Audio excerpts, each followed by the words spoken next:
Paano nabubuo ang bagyo? Madalas tayong tamaan ng bagyo. Pero naisip mo na ba, paano nga ba talaga nabubuo ang isang malakas na bagyo? Para mabuo ang isang bagyo, kailangan ng tatlong pangunahing sangkap. Una, napakainit na tubig dagat, at least 26.5 degrees Celsius.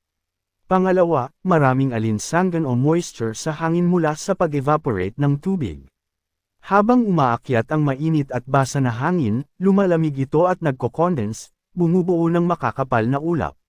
Dahil sa pag-akyat ng hangin, bumababa ang presyon sa ibaba, at dito nagsisimulang umikot ang hangin. Dahil sa pag-ikot ng Earth, tinatawag na Coriolis effect, umiikot ang hangin sa palibot ng low-pressure center. Kapag tuloy-tuloy ang pag-akyat ng mainit na hangin at walang malakas na hangin na humaharang, mas lalakas at bibilas ang pag-ikot, bumubuo ng mismong mata ng bagyo. Ito ang simpleng paliwanag kung paano nabubuo ang isang bagyo. Mahalaga ang pag-unawa rito para mas maging handa tayo. I-share mo ito para mas marami ang makaalam. Stay safe at stay informed, mga karil.